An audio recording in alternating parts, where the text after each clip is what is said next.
Hi! We're going to talk about the criminal activity phishing today. The different types of phishing, how to prevent phishing, and one of the most known phishing scams in the world, the Nigerian prince. Understanding phishing, types, techniques, and prevention strategies. What is phishing? Phishing is a type of social engineering attack in which the attacker attempts to trick users into disclosing sensitive information or performing an action that benefits the attacker. The term phishing is a play on the word phishing because the attacker casts a bait, i.e. a bogus email or website, to entice victims to take the desired action. The term phishing originated in the mid-1990s when a group of hackers impersonated AOL employees and used emails to phish for personal information from AOL users. Then, in the early 2000s, phishers began focusing on financial institutions. Types of phishing. Email phishing. The attacker sends an email purporting to be from a reputable source, such as a bank, social media platform, or online retailer. It contains a link or an attachment that, when clicked, directs the user to a fraudulent website or downloads malware onto their device. It then tries to dupe the recipient into disclosing personal information or steal it. Another type of scam that targets businesses is business email compromise, BEC, which asks them to send money or reveal sensitive company information. BEC attacks are typically highly targeted, with the attacker posing as a senior executive within the organization, such as the CEO or CFO. The email will request that the employee transfer money or sensitive data to a third-party account or provide confidential information. Smishing. This is a type of phishing that uses text messages to target users. The attacker sends a text message containing a link or phone number to call, which directs the recipient to a bogus website or phone scam that looks exactly like the legitimate one, where they are asked to enter sensitive information. The term smishing is a combination of SMS and phishing. In a different type of smishing attack, the attacker sends a text message containing a phone number that the victim should call. When the victim dials the number, an automated voice system or a person impersonating a legitimate organization will request sensitive information. Smishing attacks can also make use of malware. The attacker could send a text message with a link to a malicious app or website that, when downloaded or visited, installs malware on the victim's device. The malware is capable of stealing sensitive information or infiltrating the victim's network. Phishing. Phishing is a type of cyber attack that uses voice communication technology, such as a phone or VoIP, Voice over Internet Protocol, to trick people into disclosing sensitive information, such as personal or financial information. The attacker calls the victim and pretends to be a representative of a legitimate organization, such as a bank, credit card company, or government agency. One common phishing tactic is to notify the victim that their account has been compromised and that they must provide their account information in order to confirm their identity. If the victim fails to provide the requested information, the attacker may threaten to close their account or take legal action. Another phishing technique involves the attacker pretending to be a customer service representative who mandates the victim to install software or grant remote access to their device. The attacker can then use the flaw to steal sensitive data or install malware on the victim's device. Spear phishing. It is a type of targeted cyber attack in which fraudulent emails or messages are sent to specific individuals or groups with the goal of stealing sensitive information or gaining access to a network or system. Spear phishing is a combination of the word spear, as in a targeted approach, and phishing, which refers to a similar type of attack that targets a larger audience. They are tailored to a specific person or group of people.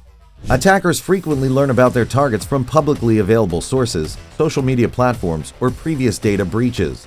The attacker then sends a message or email that appears to come from a reliable source. The message may include a link to a bogus website that looks legitimate, prompting the victim to enter their login credentials or other sensitive information. Another common spear phishing tactic is to attach malware-infected files to an email or message, such as a PDF, Word document, or executable file. When the victim opens the attachment, the malware is installed on their device, allowing the attacker to take action. Whaling. This is a type of spear phishing in which high-profile individuals are targeted with the goal of stealing sensitive corporate information or gaining unauthorized access to their accounts. CEO fraud is another term for it. Using a spoofed or similar email address, the attacker sends a fraudulent email that appears to be from the targeted executive.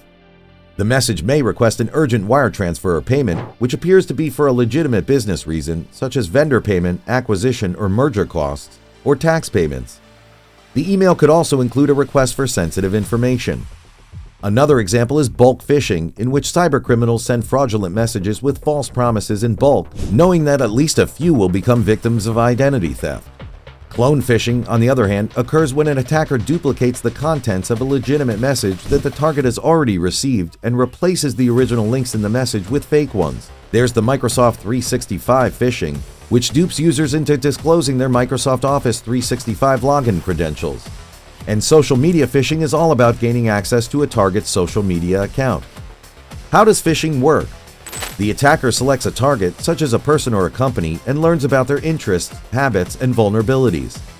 The attacker then creates a phony email, text message, or website that appears legitimate and includes a call to action, such as clicking on a link, downloading an attachment, or providing sensitive information. Using social engineering techniques, the attacker then sends the bait to the target via email, text message, or social media platform, posing as trustworthy and urgent. After the victim clicks on the link, downloads the attachment, or provides sensitive information, the attacker exploits the victim's vulnerability and uses the stolen information or access to commit a fraudulent act. Examples of phishing attacks: the AOL Phishing Scam, 1995.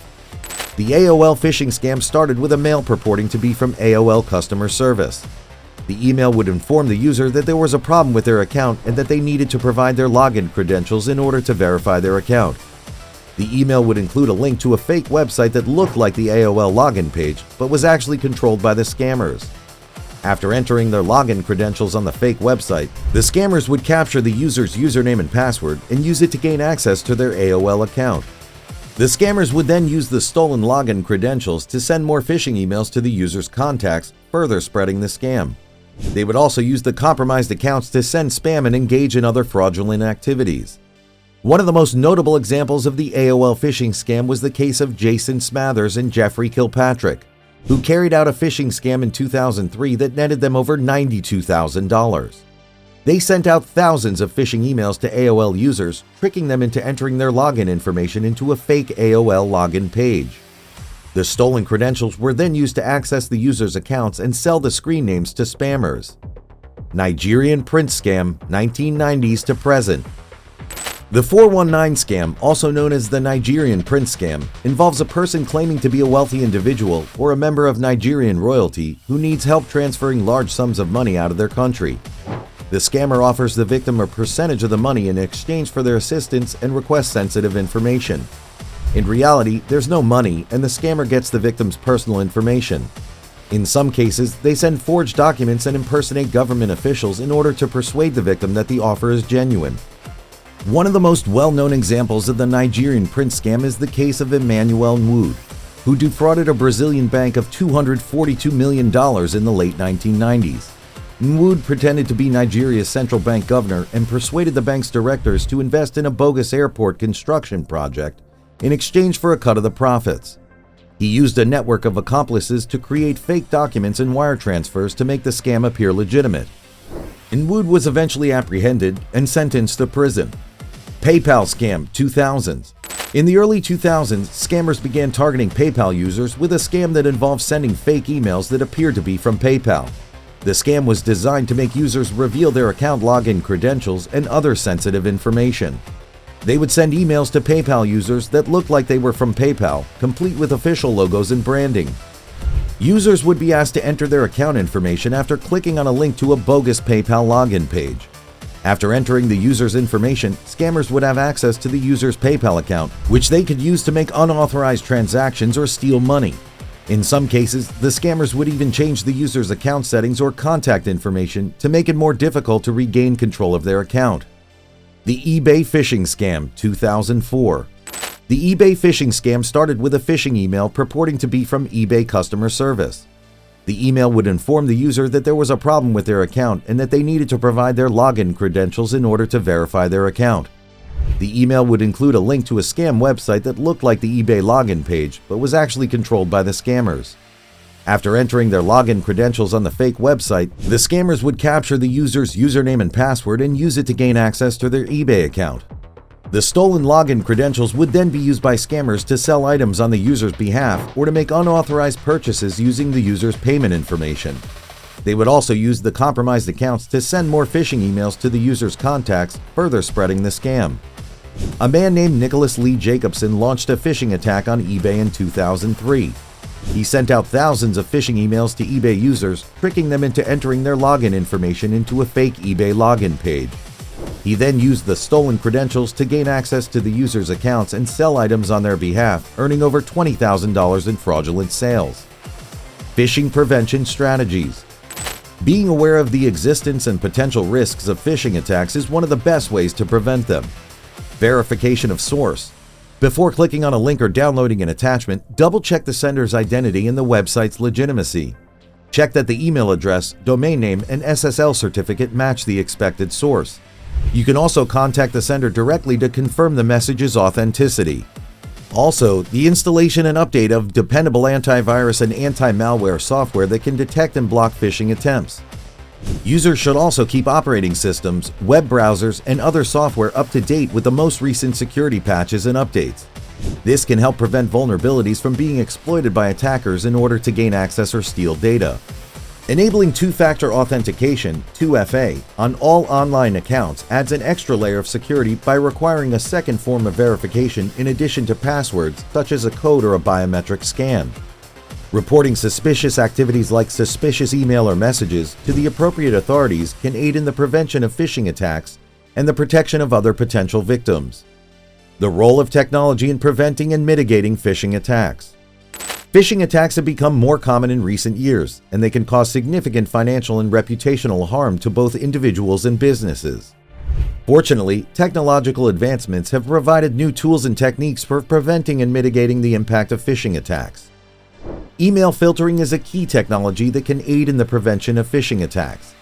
Email filters can be set to block messages from unknown senders or those containing specific keywords or phrases. They can also be configured to automatically detect messages containing links to potentially malicious websites. This can help users avoid clicking on links that could compromise their security. Multi-factor authentication is another important technology in the fight against phishing, MFA. MFA enhances login security by requiring users to provide additional credentials, such as a one-time code sent to their phone in addition to their username and password. Even if an attacker obtains a user's login credentials, it will be much more difficult for them to gain access to sensitive information or systems. In addition to these technological solutions, those who engage in phishing activities can face legal consequences. Victims of phishing attacks can pursue civil remedies, such as suing the perpetrator for damages. They can also report the incident to law enforcement, who may be able to charge them criminally. Victims must be able to identify the perpetrator in order to pursue legal action. This can be difficult because many phishing attacks are carried out by individuals or groups that are difficult to identify. Law enforcement agencies, on the other hand, have a number of tools and techniques at their disposal to track down and prosecute phishing attackers. If you found this video interesting, consider supporting the channel and subscribe, like, and comment for the YouTube algorithm. Since we're a standing channel, let us know what you thought about this topic and which topic you'd like to see next.